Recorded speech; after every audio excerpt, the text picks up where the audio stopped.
Hello Zoeb, Hi, how are you? I'm good. How are you? I'm absolutely fine and it's so nice to see you. आपको देखकर बहुत अच्छा लग रहा है चैनल पे। थैंक यू, आप हमें इनवाइट किए उसके लिए थैंक आपको आपका इनविटेशन तो बहुत बहुत टाइम से ओवरड्यू था, क्योंकि इतने आर्टिस्ट आपको रिकमेंड कर चुके हैं और इतने व्यूअर्स हैं, इतने फैंस हैं कॉमिक बुक्स के।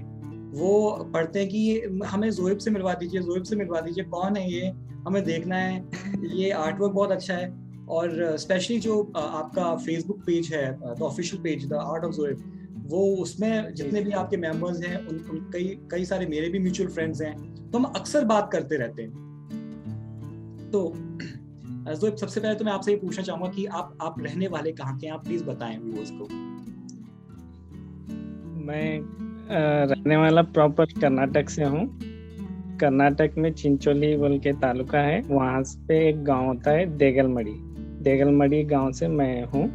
वहाँ पे मेरा स्कूलिंग वगैरह सब हो गया, मतलब हाई स्कूल तक वहाँ पे देगलमड़ी में मेरे गांव में पढ़ के उसके बाद कॉलेज के लिए मीन्स कॉलेज में डायरेक्ट 10th के बाद आर्ट कॉलेज में ज्वाइन हो गया। गुलबर्गा में द आइडियल फाइन आर्ट बोल के एक कॉलेज है, वो आर्ट के रिलेटेड मतलब जैसे फाउंडेशन होता है, BFA होता है, MFA होता है, आजकल BVA बोल के बैचलर ऑफ विजुअल आर्ट बोल के है। मेरे टाइम मतलब डिप्लोमा बोल के था। नॉर्मली मैं 2 years 5 years का रहता है, 2 years फाउंडेशन और 3 years पेंटिंग बोल के रहता है। मेरा 2 year फाउंडेशन हो गया था। उसके बाद 2 years के बाद मैं डायरेक्ट एनिमेशन और विजुअल डेवलपमेंट में गुलबर्गा कॉलेज के बाद डायरेक्ट मैं एनिमेशन में ज्वाइन कर लिया। ओके ओके, तो ये आर्ट्स में मैं ये पूछना चाहूंगा कि आप जो बता रहे हैं कि आपने 12th किया, उसके बाद फिर आपने ये कॉलेज ज्वाइन कर लिया, आपकी फैमिली की तरफ से आर्ट्स को लेके कभी कोई दिक्कत नहीं थी, कोई रिस्ट्रिक्शंस नहीं थे? नहीं, मेरे पापा मम्मी और मेरे भाई बहन सब मतलब एकदम सपोर्टिव थे। मैं जो भी जैसे स्कूलिंग टाइम पे जो कॉम्पिटिशन्स होते थे ना, नॉर्मली जो भी कॉम्पिटिशन था मैं मतलब विन होके, मतलब वो जो taluka level, district level, state level जो होता था, तो उनको वो पहले से उनको ये हो गया था कि ये ड्राइंग में ही ये करने वाला है, तो वो पूरी तरीके से उनके तरफ से जो होता है वो सपोर्ट करते थे। जैसे जो भी कंपटीशन जाना है तो पहले से मतलब अपने गांव में कैसा होता है, अपने मम्मी पापा को बता देते हैं कि ये लड़के को लेके जा रहे हैं हम लोग, आप थोड़ा सपोर्ट कीजिए। तो मेरे पापा उनसे पहले से ही सपोर्ट में ही रहते थे, और ठीक है तो आप जहाँ पे जाना है जाओ। इस टाइप का। ओके, और उसके बाद जब आपने एनिमेशन में कदम रखा जी, तो what was the very first opportunity? आपको सबसे पहले आपका अपॉर्चुनिटी कहाँ मिला? मुझे पहले जब कॉलेज में था हम लोग लाइव ड्राइंग्स वगैरह करते थे, कुछ सीनियर्स वगैरह बोलते, मैं ज़्यादातर स्केचिंग में ज़्यादा ये करते रहता, तो बहुत लाइव स्केचेस वगैरह बस स्टैंड में या टेम्पल्स में, जहाँ पे भी लोग की भीड़ होती है मैं हम लोग वहाँ पे पहुँच जाते थे। ज़्यादातर मैं और मेरे फ्रेंड्स 2-3 साथ में रहते थे। ये हमको ईयर एंडिंग तक 400 या 500 ऐसा कुछ स्केचिंग बुक्स बनाना होता था, तो ईयर एंडिंग तक मैं अकेले ही बच जाता था, बाकी के माइनस होते माइनस सभी दोस्त लोग। तो उस टाइम पे मेरे एक सीनियर बोले तेरा ऐसा मतलब स्केचिंग में ज़्यादा ये है, एनिमेशन बोल के ऐसा। उस समय में मुझे नॉलेज नहीं था एनिमेशन ऐसा होता है, मतलब कॉमिक्स भी ऐसा कुछ रहता है। नॉर्मली मैं माइंड से जैसे मैं ड्राइंग करता हूँ, सभी कंपटीशन में फर्स्ट आ रहा हूँ, ठीक है ट्राइंग कॉलेज में ज्वाइन होता हूँ, ऐसे नॉर्मल एक फ्लैट कुछ सामने इमेज नहीं है, ज्वाइन कर लिया मैं उसने। वो स्कूलिंग के टाइम से मुझे दोस्त लोग का और फैमिली का सब पहले से ही सपोर्ट रहता था, जैसे मेरे पापा जो है RMP डॉक्टर है, छोटा क्लिनिक जो रहता है ना गांव में, तो उनके जो बॉटल्स रहते थे इंजेक्शंस के, वो बॉटल्स में मैं कलर्स बना के डाल के पेंट किया करता था। जैसे फ्लावर ग्रीन है तो ग्रीन लीफ वगैरह लेके मिक्स करके, तो वो टाइम से जो भी नोटबुक में आता था मैं सेपरेटली एक ड्राइंग बुक में बनाते जाता था। तो उसी क्या हो गया, ऐसा है बोलते हैं मेरे, स्पेशली मेरे ब्रदर बहुत सपोर्ट करते हैं मुझे। उनको पता रहता है ना मतलब ये आगे क्या है क्या नहीं, तो वो मुझे बोले कि ऐसा एनिमेशन बोल के है तो ट्राई कर सकता है ऐसा। तो सेकेंड ईयर के बाद फाउंडेशन हुआ मेरा actually. First year second year art college होने के बाद मैं बेंगलोर में आर्ट के लिए एनिमेशन के लिए ज्वाइन कर लिया वहाँ पे। तो वहाँ पे 1-2 महीने कुछ गया था मैं 2D और 3D के लिए। ओके। 2D और 2D 1 महीना कुछ सीखा, 3D 1 महीना चल रहा था। तो उस टाइम पे मुझे एक ऑफर आ गया एनिमेशन। तो वहाँ पे जाने के बाद तो एकदम नया था। वहाँ पे एनिमेशन में बहुत सारे डिपार्टमेंट्स, जैसे आपको पता ही है, character design, turnaround, layout, posing, ये सभी। वहाँ पे जाने के बाद पता चला एनिमेशन में, जब हम क्लास में थे तो वो लोगों को भी उतना नॉलेज नहीं रहता प्रोडक्शन में क्या होता है बोल के। तो वो लोग जाते ही एक कैरेक्टर डिज़ाइन दे दिए, तो वहाँ से मेरा स्टार्ट हो गया। जो नाम तो मैं आपका, जैसे होता है ना हर आर्टिस्ट का, इंसान सुनता है, कभी सुनता है कभी दिमाग से निकाल देता है। जब आपका नाम मेरी आंखों के सामने आके पहली बार टिका for the very first time, वो यज्ञा में था। और मैं बोलूंगा कि जो इसके इनिशियल आर्टवर्क्स हैं, मैं व्यूअर्स को बोलता हूँ, दिखाना चाहूंगा कि जो इसके इनिशियल आर्टवर्क्स हैं ये अपने आप में इतने अमेजिंग थे। मैंने सबसे पहले जब इन पन्नों को पलटा, मैंने सबसे पहली चीज देखी पन्ने पलट के, ये आर्टिस्ट कौन है, ये आर्टिस्ट कौन है। तब मैं देखा ज़ोइब, एंड आई वाज लाइक अच्छा ज़ोइब, मैंने नाम सुना है। एंड देन मेरी बात हुई रवि सर से, मैंने कहा रवि जी ये आप मेरी बात करा सकते हैं इन आर्टिस्ट से। तो ये इस तरीके से ये बहुत शुरुआती बात है, मतलब ये लास्ट ईयर की बात है। तो मैं मानता हूँ कि ये कहीं ना कहीं हम सब लोग कनेक्टेड होते हैं आर्ट से, और यही रीजन है कि अगर इस वीडियो को कोई अभी भी देख रहा है, अब तक देख रहा है इतनी देर तक, तो he or she is or wants to be an artist, और तभी वो इंस्पिरेशन ड्रॉ करता है।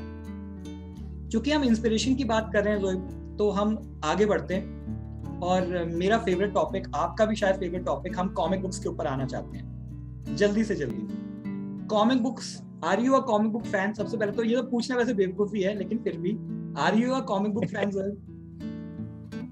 कॉमिक बुक फैन है, इसीलिए हम लोग आफ्टर ऑफिस के बाद रात भर बैठ के कॉमिक्स बनाते हैं। बहुत मतलब ऐसे होता है कभी कभी यार, जैसे एनिमेशन और गेमिंग का इंडस्ट्री है, वैसे इंडिया में इसका भी एक वो जिस टाइप में चल रहा है, ये भी अगर इसके भी बहुत सारे ऑफिसेस, इंडस्ट्री अभी मतलब अभी थोड़ा अच्छे से चल रहा है। मैं ऑलमोस्ट 7 इयर्स पहले से ये कर रहा हूँ, अमर चित्रकथा से। हाँ ओके जी, उस टाइम से कर रहा हूँ। तो वो टाइम से अभी तक मैं देख रहा हूँ, तो अभी का थोड़ा बहुत अच्छे से आर्टिस्ट भी अच्छे से आ रहे हैं, पब्लिशर्स भी आ रहे हैं, तो अभी अच्छा चल रहा है। पहले से बेटर हो गया है, पहले से बेटर है। परफेक्ट नहीं है लेकिन बेटर है, क्योंकि हमने सबने वो टाइम देखा कि कॉमिक बुक्स ऑलमोस्ट डिक्लाइन पे आ गई थी। पढ़ना ना के बराबर हो गया था। इंग्लिश छोड़ो, हिंदी छोड़ो, कोई कुछ नहीं पढ़ रहा था, और सबको बस यही नजर आते थे, सुपरमैन, बैटमैन, स्पाइडरमैन। और मैक्सिमम टू मैक्सिमम आज भी मुझे लगता है कि आप भी मेरी बात से इत्तेफाक रखोगे, आज भी ज्यादातर लोग, उनके दिमाग में मूवीज का ज्यादा अट्रैक्शन है, ना कि कॉमिक बुक्स का। प्रिंट मीडिया का उतना नहीं है। उनके दिमाग में जो इमेज बनी हुई है कि अरे बैटमैन कूल है, वो बैटमैन कूल तो है, बट वो अपनी लाइफ में हाँ, वो उन कॉमिक बुक से, उन ग्राफिक नॉवल से निकले ही नहीं है। मैं अपने स्टूडेंट से बात करता हूँ और अक्सर मैं उनसे बात करता हूँ तो अक्सर हमारे सेशंस लंबे चलते हैं और मैं कॉमिक बुक्स के बारे में बहुत बोलता हूँ। वो स्टूडेंट्स कहते हैं कि सर हमें कॉमिक बुक से आप ही से पता चला है, स्टार्ट होना शुरू हुआ है। मुझे आश्चर्य होता है क्योंकि मैं जिस जनरेशन को बिलोंग करता हूँ, बैक इन द 90s हमको तो कॉमिक बुक्स हर जगह मिल जाती थी। जनरल स्टोर्स पे कॉमिक बुक्स थी, स्टेशनरी पे कॉमिक बुक्स थी, हर जगह कॉमिक बुक्स हुआ करती थी। तो आपने बताया अमर चित्र कथा से आपकी शुरुआत हुई। आप प्लीज व्यूअर्स को बताएंगे कि वो पहली कॉमिक बुक कौन सी थी जिस पे आपने काम किया? पहली कॉमिक बुक्स अमर चित्र कथा में मेरी बालकांड बोल के थी, वो जो 210 पेजेस की कुछ थी, बहुत मतलब 220 पेजेस का कुछ था बालकांड बोल के। ओके। तो वहां से स्टार्ट हुआ, कुछ 6 मंथ कुछ लिया था मैं वो बनाने के लिए। वहाँ कुछ होता था कॉमिक्स के लिए, अभी भी होता है। तो वही एक जो स्टूडियो जो आर्टिस्ट, कॉमिक आर्टिस्ट के लिए फुल टाइम जॉब दे सकता है। बाकी तो अभी जो चल रहे हैं तो सबके सिचुएशन के लिए जो लोग फ्रीलांस कर रहे हैं उनके लिए कॉमिक्स के लिए वो ठीक ही चल रहा है, मगर जो फुल टाइम हायर कर सकते थे वो अमर चित्र कथा एक ही था। इससे पहले तो मुझे पता नहीं था कि कॉमिक्स ऐसे रहता है। जब स्टार्टिंग में बेंगलुरु गया था तो जैसे आप बोल रहे हैं बैटमैन, सुपरमैन, वो सभी मैं बेंगलुरु में कहीं बुक स्टार में और रोड साइड में कहीं देख लेता था तो मैं खरीद लेता था। ये कुछ अच्छा है, मतलब ये कॉमिक्स बुक्स है बोल के मुझे नहीं पता था कि कुछ अच्छा है, क्या है, ले लेंगे बोल के मैं खरीदते रहता था। जब मैं फर्स्ट इंटरव्यू के लिए गया था तो एनिमेशन में भी मैं कॉमिक पेजेस लेके गया था। जो मीडिया टेक बोल के एनिमेशन स्टूडियो था, फर्स्ट जॉब के लिए भी मैं बहुत सारे कॉमिक पेजेस, मतलब जो मैनुअली ड्रॉ किए वो और एनाटॉमी वगैरह full bunch of drawing works लेके चले गया था मैं। तो वो लोग ऊपर से नीचे आए, समझे कि कोई बहुत सीनियर आदमी आया है बोल के। नीचे आए तो 16 ईयर में जॉब 16-17 ईयर से स्टार्ट हुआ। मैं मुझे हमेशा सुन के बहुत इंस्पायर होता हूँ मैं कि इंडियन आर्टिस्ट हो, वैसे कोई भी आर्टिस्ट हो कहीं से भी, आर्ट्स, मुझे तो वैसे लगता है कि आर्ट्स का कोई एज नहीं होता है कि आपको इस एज से स्टार्ट करो तभी सक्सेस मिलेगी। आई थिंक आप भी इस बात पे एग्री करोगे। आदमी अपने 30s में हो तो भी वो आर्टिस्ट बनना शुरू कर सकता है। और जो जितने पीछे से होता है, लाइक 15-16 इयर्स ऑफ एज, वो बहुत अगेन लक अच्छा है और मेहनत है कि उतनी शुरुआती एज में अगर आपको एक्सपोजर मिल जाता है कि आपको आर्ट्स में जाना है। मैं और एक चीज बोलना चाहता हूँ, अगर आप अभी मुझे 16 या 17 ईयर्स में जॉब मिला है तो उसका रीजन भी रहता है क्योंकि मुझे एनवायरनमेंट वैसा मिला और जो टीच करने वाले जो डायरेक्शन दिए मुझे वो सही डायरेक्शन दिए। ज़ोएब, तो आप प्लीज हमारे दर्शकों को बताएं कि आपको जिम ली का आर्टवर्क पसंद है। आपने बताया कई ऐसे आर्टिस्ट होंगे जिनका आर्टवर्क आपको इंस्पिरेशनल लगता होगा। अगर हम भारतीय कलाकारों की बात करें, भारतीय आर्टिस्ट की बात करें, उनमें से आपके फेवरेट्स कौन हैं? मुझे सुमित कुमार बहुत अच्छा लगता है उनका काम जी, और आनंद राधक बोल के जो अभी डीसी के लिए वो कर रहे हैं, उनका काम अच्छा लगता है। ओके। अभिषेक मानसूनी का भी अच्छा है। मतलब ये सभी इनको देख के इंस्पायर हुआ मैं। फर्स्ट सबसे बड़ा फैन तो धीरज जी का हूँ। सच में धीरज जी ने बहुत गजब बनाया। उनकी एनाटॉमी नॉलेज इतनी अमेजिंग, उसको कोई, और वो भी उस टाइम पे। आपने पढ़ी है भेड़िया कॉमिक्स पढ़ी है आपने स्टार्टिंग की? अगर आप उस टाइम की याद करो 90s की, तो वो इतना गजब का आर्टवर्क ला रहे थे उस टाइम पे। सुपर्ब।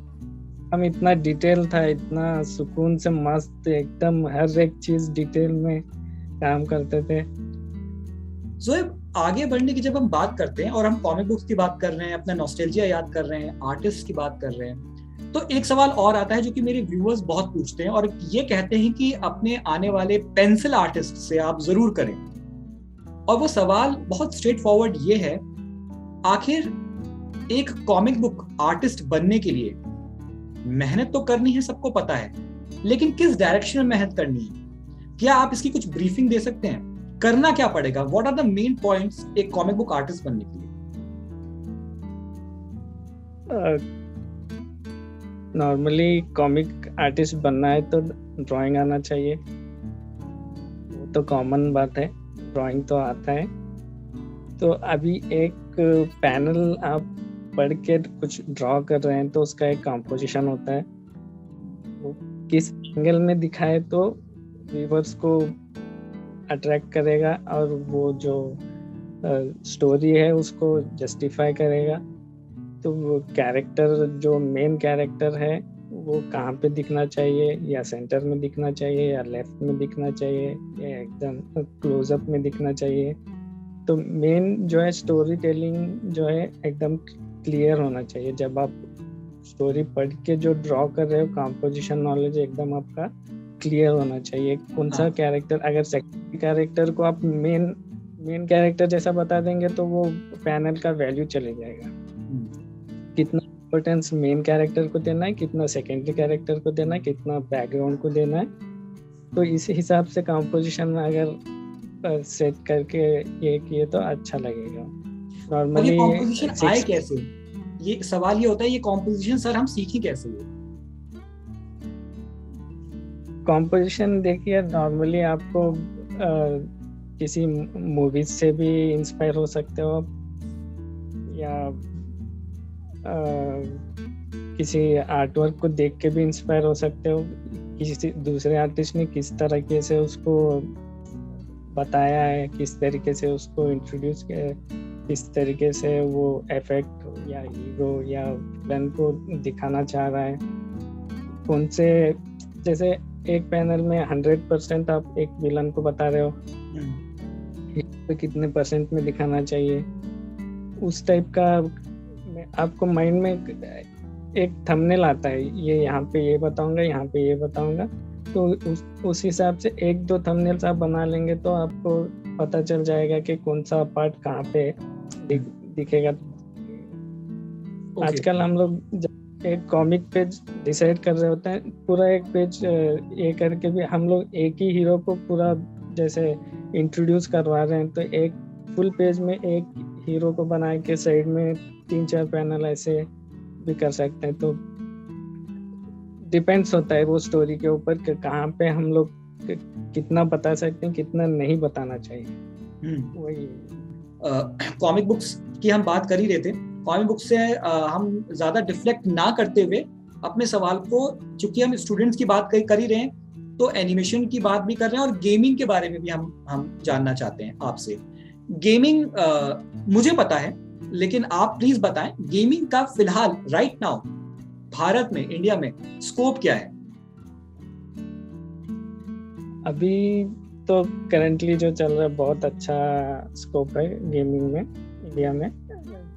आप बोल सकते हैं एनिमेशन का थोड़ा कम हो गया है अभी, जैसे स्टूडियो वाइज देख सकते हो, स्टूडियोज गेमिंग में ज़्यादा है और एनिमेशन में मतलब इन चुन के बता सकते हैं आप, ये एनिमेशन स्टूडियोज हैं।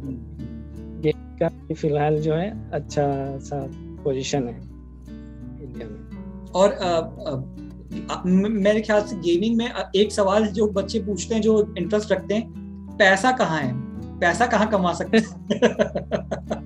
पैसा कहाँ कमा सकते हैं? देना, आप जितना मेहनत करेंगे उतना वो देते रहेंगे। एब्सोल्युटली, बिल्कुल सही, यही जवाब था जो सुनना था।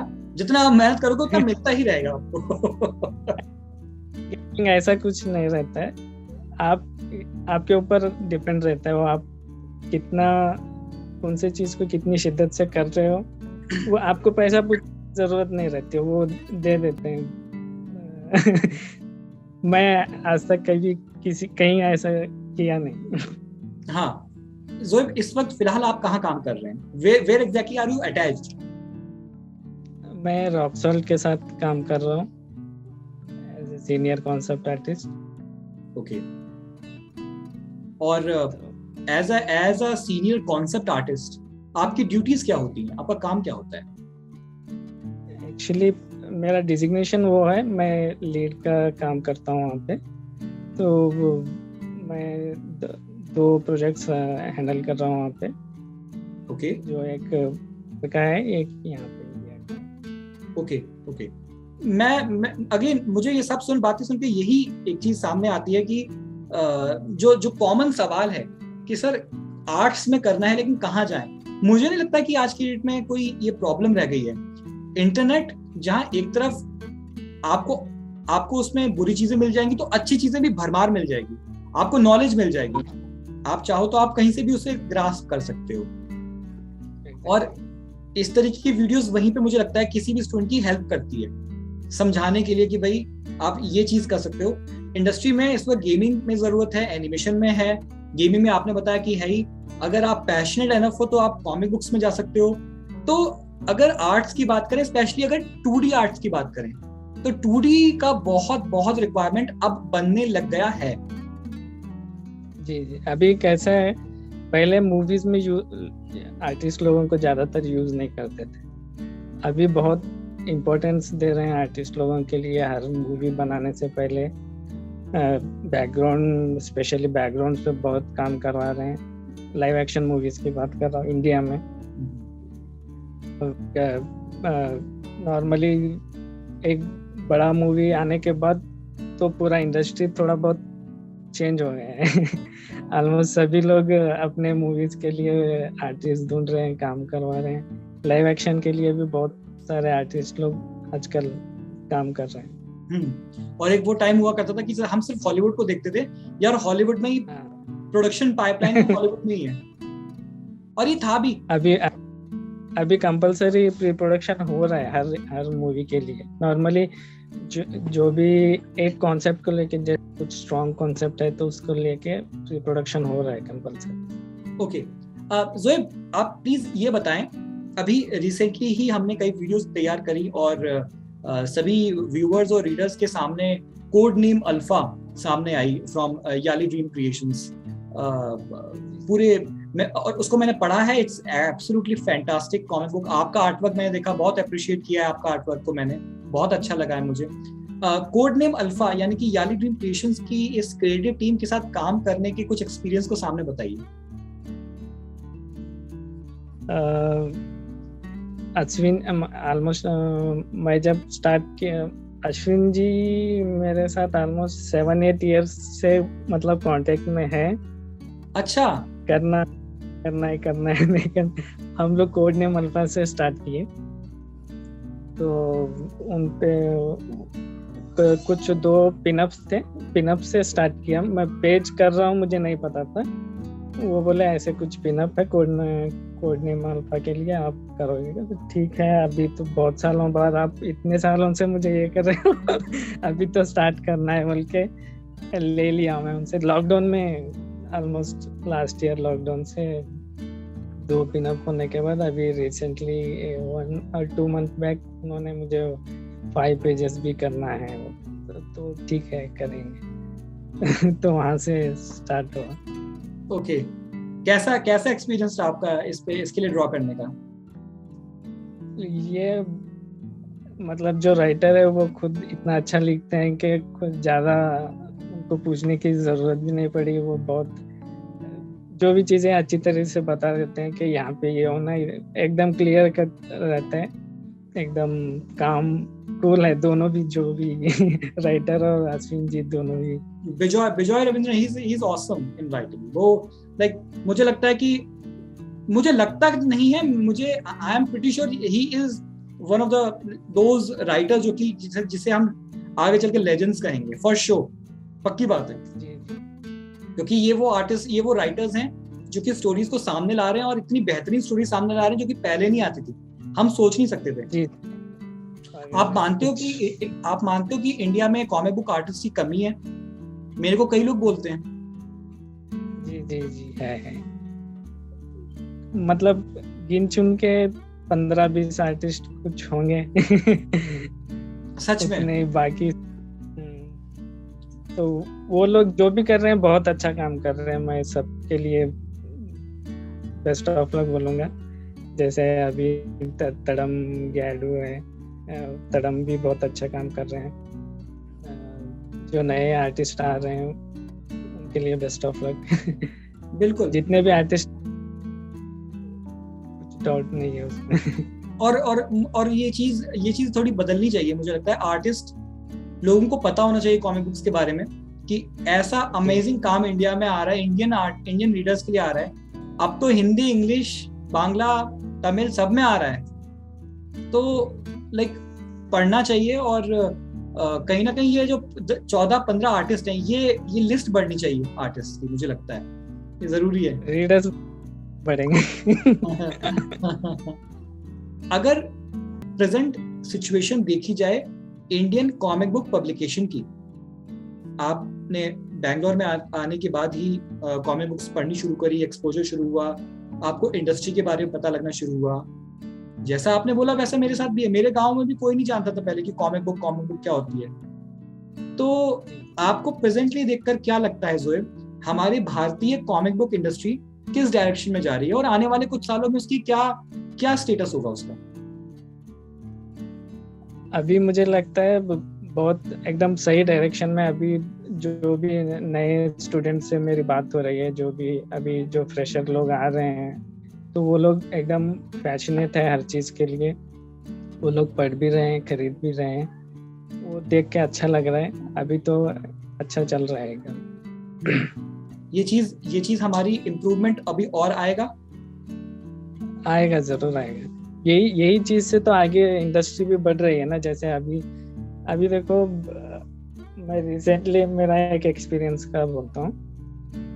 कॉमिक्स उन लोगों को, जैसे लाइव एक्शन मूवीज का बोल रहा हूँ, वो लोग पहले कॉमिक्स बनाना चाहते हैं। जो मुझे कोई दूसरे लोग कांटेक्ट किए थे, वो लोग के माइंड में भी आ गया ना, तो कॉमिक्स बनाना है, उसके बाद डायरेक्ट करना है। तो वही चीज होती।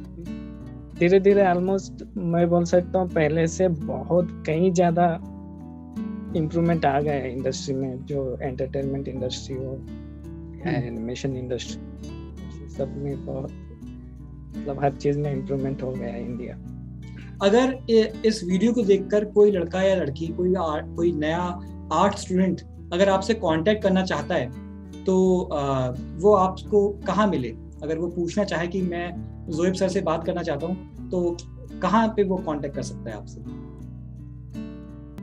वो नॉर्मली मेरे फेसबुक अकाउंट में भी ये कर सकते हैं, या इंस्टाग्राम पे। हम डेफिनेटली इस वीडियो के साथ में आपके वो लिंक्स साथ में शेयर करेंगे, ताकि कोई भी इंस्पायरिंग आर्टिस्ट हो वो आपसे मिल सके, आपसे बात कर सके। चलिए ज़ोएब, अब हम अंत की तरफ आ चुके हैं। Thank you so very much. आपका बहुत बहुत शुक्रिया कि आपने हमें समय दिया, इतना सारा टाइम दिया। बातें बहुत सारी, अभी करने को बहुत सारी बातें हैं, लेकिन चूंकि हमें एक फॉर्मेट निभाना होता है चैनल का, तो हम कोशिश करते हैं कि एक सीमित समय में हम बांट सकें। लेकिन मैं ये उम्मीद करता हूँ कि कभी ना कभी हम मिलेंगे, और जब भी मिलेंगे, चाहे कहीं भी मिले, चाहे कॉमिक कॉन में मिले, कहीं भी मिले, हम साथ में बैठेंगे और खूब सारी बातें करने को होंगी फॉर श्योर। चलिए Zoeb, on behalf of the entire team of the drawing house, I wish you all the very best. आपको बहुत बहुत शुभकामनाएं। आपका काम बहुत अच्छा है, और मेरे जैसे लाखों दीवाने हैं जो कि आपके आर्ट वर्क को बहुत अप्रिशिएट करते हैं, और आपको भविष्य के धीरज वर्मा, भविष्य के अनुपम सिन्हा के रूप में देखते हैं, जो कि हमारी इंडस्ट्री को संभालेंगे, हमारी इंडस्ट्री को बचाएंगे। और कहीं ना कहीं, जैसा कि आपने अभी कहा, कि इंडस्ट्री अब आगे आने वाले पायदान में उतरने वाली है, जिसमें इंडस्ट्री ज्यादा बेटर होगी, ज्यादा स्ट्रांग होगी, और बेहतर आर्टिस्ट आएंगे। मैं समझता हूँ कि ये चेंज जो आ रहा है ये बहुत जरूरी है, सही है, और उस चेंज में आप जैसे जो नए युवा आर्टिस्ट हैं वही हमारा आगे का प्रतिनिधित्व करेंगे। ऑन दिस नोट, आपका बहुत बहुत धन्यवाद, बहुत बहुत शुक्रिया। Thank you so much for your time Zoeb. Thank you so much. Thank you. Goodbye and take care. Bye bye.